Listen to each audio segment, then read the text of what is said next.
Kali ini kita akan membahas tentang terapi nutrisi. Buku yang akan menjadi bahasan adalah buku Dietetic in Traditional Chinese Medicine yang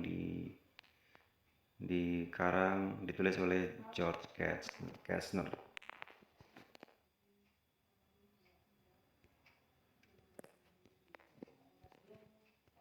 Ya, ini materinya saya ambil dari channel Telegram saya, yaitu Belajar Bareng Terapi Nutrisi. Ini merupakan rangkuman dari buku yang tadi saya sebutkan.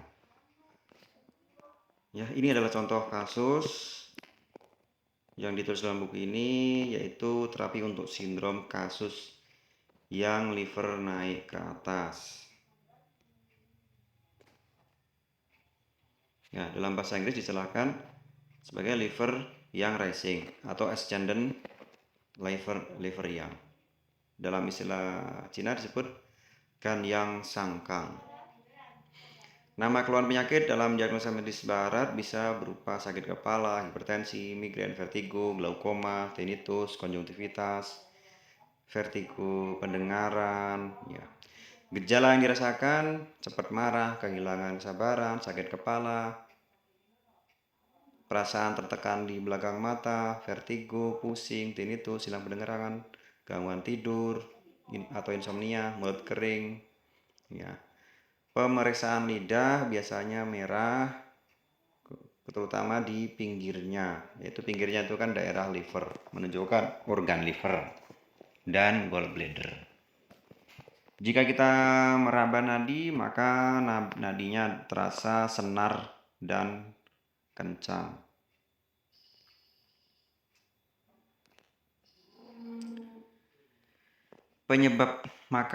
Penyebabnya bisa berupa makanan, minuman tipe hangat atau panas seperti alkohol, rempah berbau tajam, makanan yang diolah dengan menghasilkan panas, dan menaikkan yang seperti digoreng, dibakar, kelebihan makanan berminyak dan berlemak yang menghalangi aliran qi sehingga menimbulkan panas.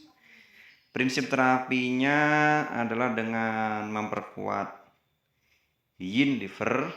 Ini liver naik ke atas karena panas defisiensi namanya. Jadi ada defisiensi yin, maka di sini prinsip terapinya adalah memperkuat yin liver.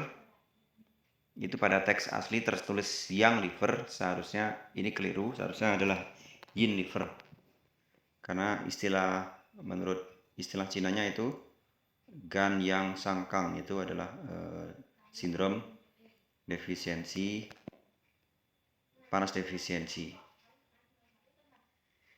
Panas yang diakibatkan kondisi defisiensi di dalam tubuh. Terapinya menggunakan untuk memperkuat yin liver menggunakan liver 8, SP6, KI3. Untuk membuang panas di liver menggunakan liver 2, liver 3.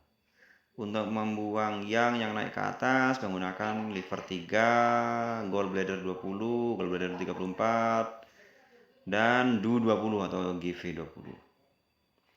Terapi makanannya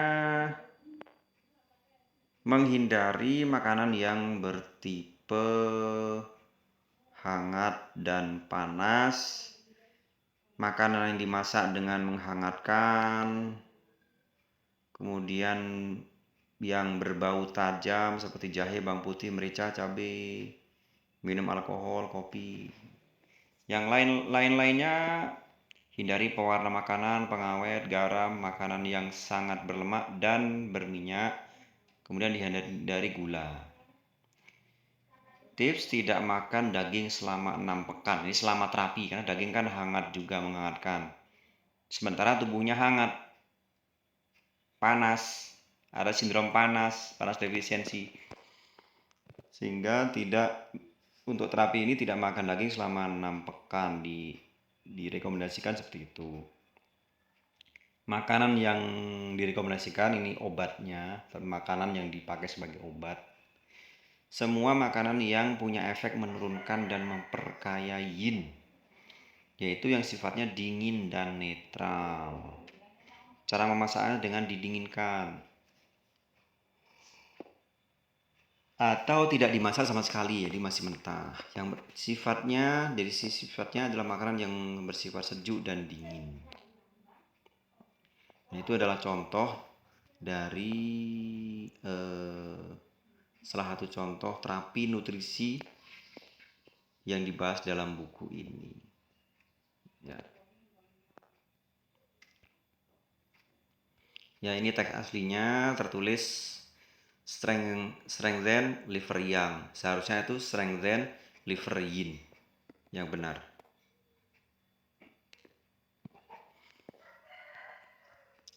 Kita lanjutkan. Itu tadi contoh. Kita lanjutkan dari awal. Ya, awal itu babnya adalah tentang yin yang, tentang wuxing. Ya, itu tidak kita bahas karena teman-teman bisa membaca channel saya tentang buku Masiosia, TCM dasar, pembahasan TCM dasar Masiosia. Di sana dibahas rangkuman dari buku The Foundation of Chinese Medicine karya Giovanni Masiosia. Di channel ini kita belajar tentang terapi nutrisi. Nah, kita lanjutkan. Ini masih ada yin yang-nya, kita bahas sedikit, yaitu 4 jenis ketidakseimbangan yang secara TCM menjelaskan proses fisiologi dan patologi yang penting, yaitu yin penuh, yang penuh, yin kosong, dan yang kosong. Yin penuh dengan kekosongan relatif yang, kondisi penuh atau ekses. Yang penuh dengan kekosongan relatif yin, kondisi penuh atau ekses. Jadi maksudnya begini, ketika yin penuh maka seakan-akan yang-nya itu enggak kosong gitu, padahal ya enggak. Jadi karena yin-nya penuh maka yang-nya itu kurang, jadi enggak seimbang gitu. Misalnya yin-nya itu air tuh di alam ya, dalam air tuh terlalu banyak ya, misalnya di musim penghujan ya, curah hujan sangat tinggi ya, sinar matahari itu sedikit, jadi cuaca cenderung dingin karena kekurangan sinar matahari yang tertutup awan, seperti itu misalnya. Dalam aplikasi dalam tubuh seperti itu, karena yin terlalu banyak maka yang-nya jadi berkurang. Yang-nya yang awalnya juga netral itu juga dikonsumsi oleh yin sehingga yang-nya pun ikut menurun. Yang-nya ikut menurun. Dalam proses patologi selanjutnya seperti itu. Yang awalnya netral karena yin-nya kebanyakan, maka akhirnya yang-nya itu turun atau berkurang. Ini banyak contohnya. Banyak kasus seperti ini. Kemudian yang penuh dengan kekosongan relatif yin, kondisi penuh atau ekses. Ya, ketika yang itu berlebihan, penuh, maka seakan-akan yin itu kosong, ada jarak, dia ada beda antara yin dan yang enggak seimbang. Ya, misalnya tubuh mengalami panas yang berlebih karena terkena patogen panas. Panasnya banyak, yang misalnya akibat stagnasi qi menimbulkan panas yang berlebih. Nah, maka ada tidak seimbang antara yin dan yang, sehingga lama-lama yin yang netral itu lama-lama terkonsumsi oleh yang. Akhirnya yin-nya pun tergerus, berkurang. Kondisi yang ketiga itu yin kosong. Jadi karena yin berkurang maka yang netral, yang awalnya netral itu seakan-akan berlebihan, yang seakan berlebihan. Jadi terjadi panas dalam tubuh, namanya panas defisiensi. Kemudian kondisi yang keempat adalah yang kosong. Karena yang-nya itu kurang dari normal, maka yin-nya seakan-akan berlebihan, yin semu ya. Nah, ini menimbulkan dingin dalam tubuh, itu dingin defisiensi, dingin yang diakibatkan oleh defisiensi yang. Selanjutnya untuk lebih detail teman-teman bisa mengikuti pembahasan TCM dasar di channel belajar bareng TCM dasar masih usia.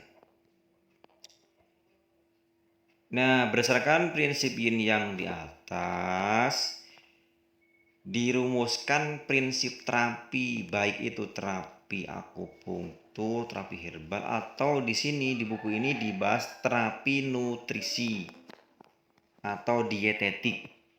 Prinsipnya sama aja, yaitu menambah yang ketika yang itu kurang, menambahkan yin ketika kekurangan yin, mengeluarkan yang berlebihan, mengeluarkan yin yang berlebihan. Jadi rumusnya cuma dua sebenarnya, yaitu menambah atau mengurangi, ya kan? Matematikanya nggak pakai perkalian, nggak pakai pembagian, nggak pakai integral, nggak pakai diferensial, ya mudah sebenarnya ya. Rumusnya kalau matematika cuma pakai plus dan minus gitu, tapi prakteknya pusing, ya enggak? Pusing enggak? Nah, kemudian dilanjutkan dalam buku ini,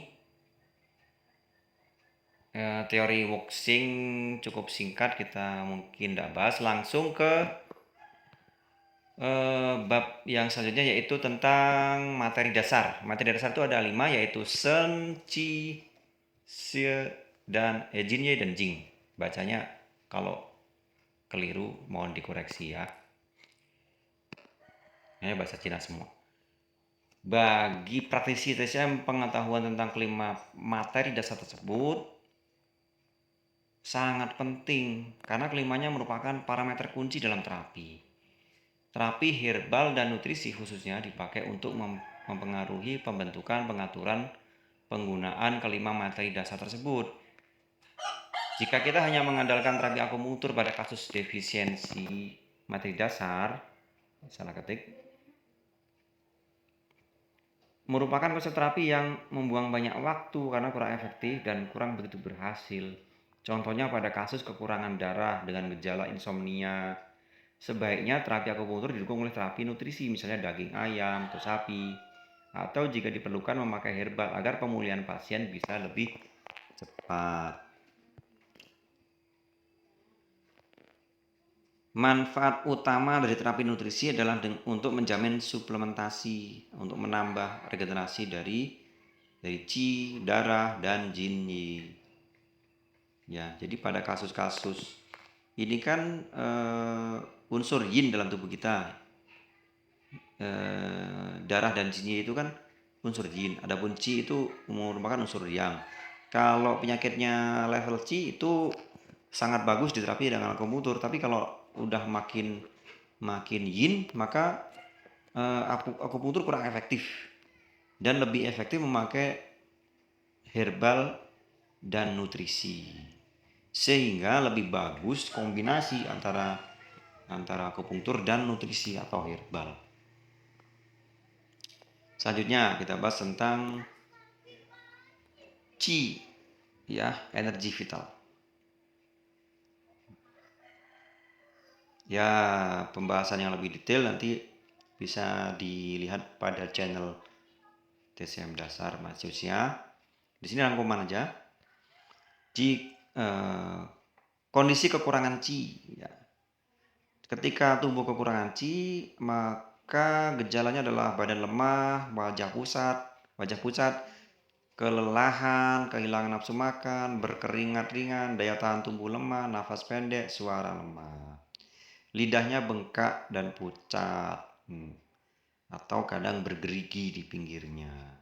Terapi nutrisi berupa biji gandum, kacang-kacangan, biji-bijian, daging, ikan yang bersifat hangat, seperti kemudian daging sapi, kambing, ikan salmon, ikan trot.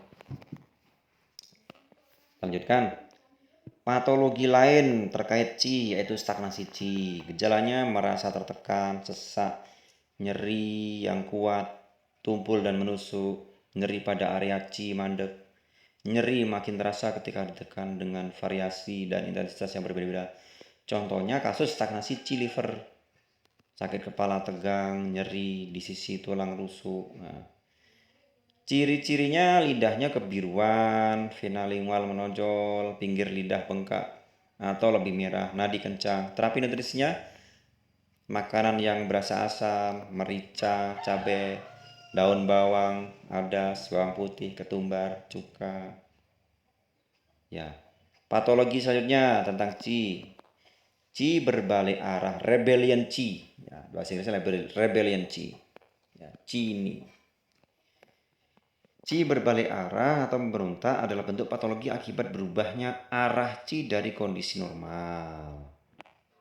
Ya, misalnya batuk itu qi paru yang seharusnya turun, dia memberontak naik ke atas, akhirnya batuk. Kemudian mual dan muntah itu qi lambung yang seharusnya turun ke bawah, dia memberontak naik ke atas, akhirnya mual muntah. Terapinya almond, garam, seledri, teh hijau. Ya. Dah, ini kita sementara bahas sampai qi dulu. Jangan lupa like, share, komen, subscribe untuk mendukung channel ini. Mudah-mudahan nanti kita bisa menghadirkan video-video yang berkualitas. Ini sementara belum saya edit, mungkin nanti kedepannya kita berikan ilustrasi-ilustrasi yang lebih mudah dipahami, lebih mengasihkan. Jadi belajar seperti ini itu bukan pusing, tapi dibikin asik aja gitu. Ya, terima kasih telah menonton video ini.